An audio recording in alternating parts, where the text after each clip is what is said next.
let's tackle Mercedes.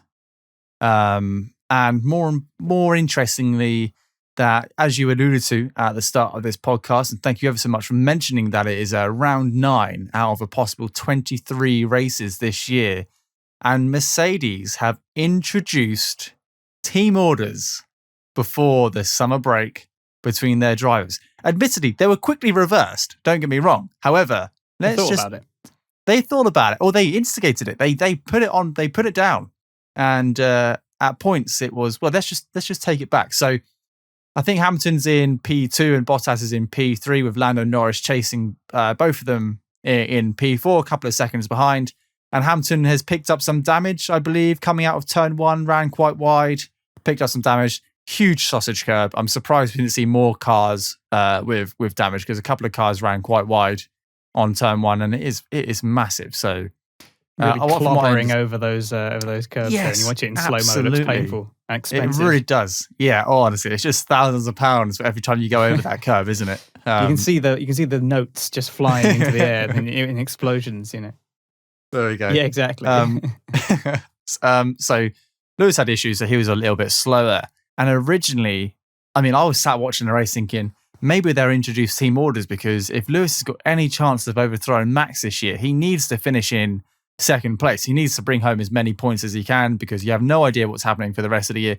This could be a random 2 or 3 races for Max and how well he's done.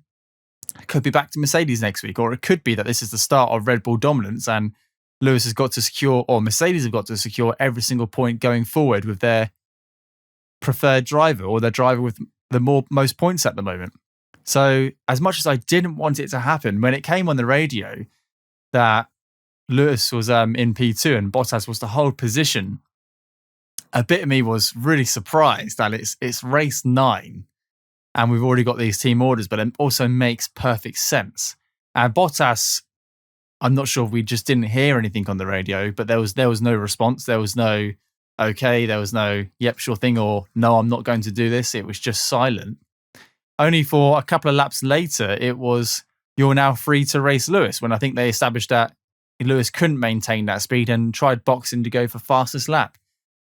But that's the whole talking point was about Mercedes and how they're still struggling, and team orders. So I do apologize. I kind of chucked 2 into 1. So can I have your thoughts on team orders and specifically with Mercedes? Yeah, the decision for Mercedes was, do we want to finish potentially P2 and P3, or do we try and hold station and you might end up P3 and P4?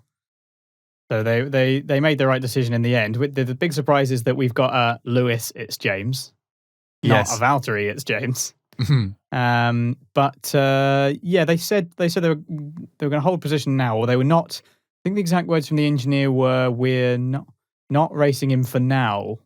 We're going to look into it." So they were sort of exploring the options. And it was the right decision, really, strategically, because they needed to get the most points. Hamilton obviously couldn't hold it. Norris was really on the charge. It seemed pretty possible that he could have taken both of them. Kind of took his pace for granted in the race, really. We might talk more about Norris later, but he was really, really flying. He was looking very, very confident. He could have taken both of them.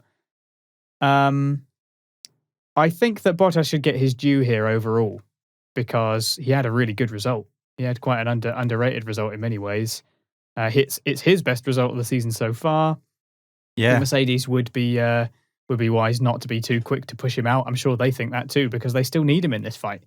They still need him to get those points. They might stand a chance of getting the constructors if Perez, falls behind that too often, and ends up in a similar situation that Albon was in, for example. Maybe not that bad, but if there's just one too many incidents where he doesn't score enough points and Bottas can be more consistent, there's still that constructors up for grabs. So they still need to make those kind of decisions.